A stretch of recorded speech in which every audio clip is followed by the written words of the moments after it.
A few months ago, I found out something that honestly surprised me.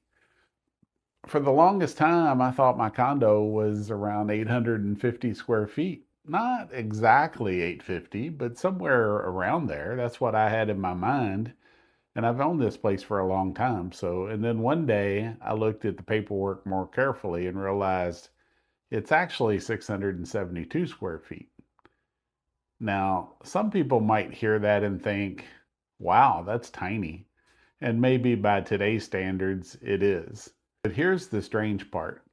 When I thought it was 850 square feet, I was perfectly happy living here. And after I found out it was only 672, I was still perfectly happy living here. Nothing changed. The walls didn't move. The condo didn't suddenly feel cramped. I didn't wake up the next morning feeling deprived. I made my coffee in the same kitchen, sat in the same chair, watched the same TV, slept in the same bed. Life just kept going exactly the same. And it got me thinking, how much space do we actually need? Because somewhere along the way, a lot of us were sold this idea that bigger automatically means better. Bigger house, more bedrooms, more bathrooms, more storage, more closets, more everything. And for years, I believed that too. Not because I was trying to impress anybody. I just thought that's what success looked like. You work hard your whole life, and eventually you're supposed to end up in a big, comfortable house with extra rooms and lots of space. But now that I'm retired, I've realized something. Most of us don't actually live in our entire house.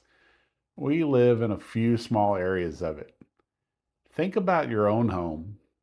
There's probably a chair you sit in most often, a side of the couch you always use, one bathroom you prefer, one bedroom, obviously, one spot in the kitchen where everything happens. A lot of homes have entire rooms that barely get touched, dining rooms used twice a year, guest bedrooms sitting empty most of the time, basements full of things nobody's looked at in years. And I'm not criticizing anybody who has a bigger home. If you enjoy it and can afford it comfortably, that's great. But what I realized is I personally don't need it. This condo gives me exactly what I use.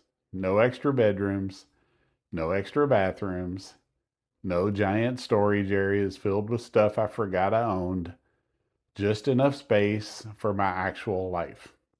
And honestly, there's something peaceful about that.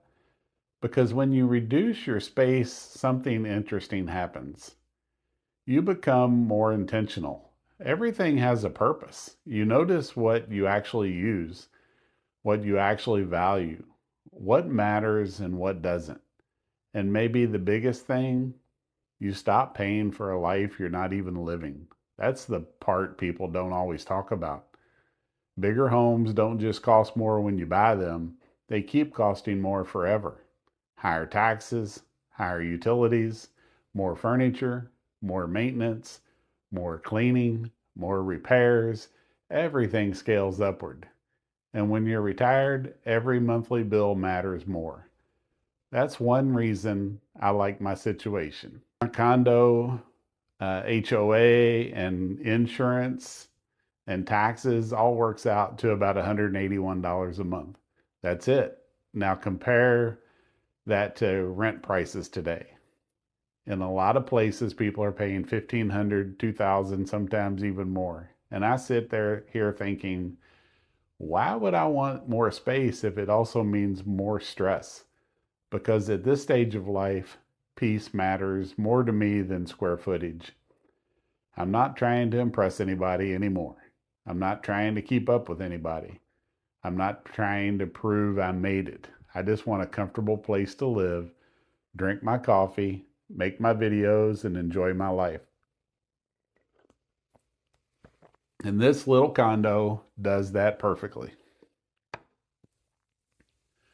Now, don't get me wrong. When I first downsized, there was definitely an adjustment. You realize pretty quickly that you can't keep everything. That's probably the hardest part. Not the smaller space itself, the letting go, because our belongings become attached to memories. You look at something and think, well, I might need that someday, or I paid good money for that.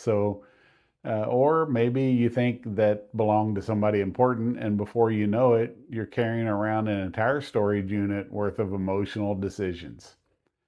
I think a lot of us do that, not just with stuff, with life. We hold on to things because they used to represent something: success, security, identity. But retirement changes your perspective.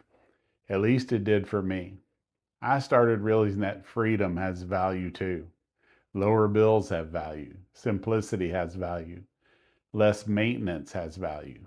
Waking up without financial pressure has value.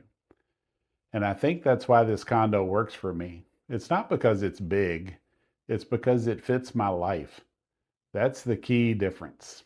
And honestly, I think society pushes people towards excess without even realizing it. You're constantly made to feel like what you have isn't enough. Your car isn't new enough. Your house isn't big enough. Your kitchen isn't updated enough. There's always another upgrade waiting. But eventually you reach a point where you ask yourself, upgrade for who? Because I've noticed something interesting since starting this YouTube channel. Some of the happiest people who comment on these videos are living very simple lives. Small homes, fixed incomes, simple routines. And yet they sound more peaceful than a lot of people chasing bigger and bigger lifestyles. That says something. I think when you get older, you start separating wants from needs a little more clearly. At least hopefully you do. And for me, this condo taught me something important. Comfort is not measured in square feet. Peace is not measured in square feet. Contentment is not measured in square feet. And maybe that's why finding out this place was smaller than I thought didn't really bother me. Because emotionally, I had already accepted it as home. And once a place feels like home, the number really doesn't matter anymore. Now, could I live somewhere bigger? Sure. Would there be advantages? Of course. But there would also be bigger bills, more maintenance, more cleaning, more responsibility. And honestly, and at this point in my life, I'd rather have simplicity than extra rooms I don't use. I'd rather have lower stress than higher square footage. I'd rather have financial breathing room than a bigger kitchen.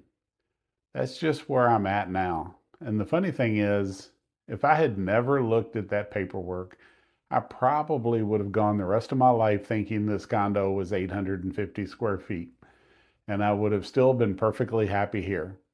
That's the part that really sticks with me because it proves something important. A lot of happiness comes from perception. If you believe you have enough, you usually do. But if you constantly focus on what's missing, nothing ever feels big enough. Not your house, not your paycheck, not your life. So maybe the lesson for me in all of this is pretty simple. I spent years thinking happiness required more space, more stuff, more upgrades. And now I'm sitting in 672 square feet realizing this is enough. Honestly, more than enough. And that's a pretty good feeling. Thanks for watching, and I'll see you in the next video.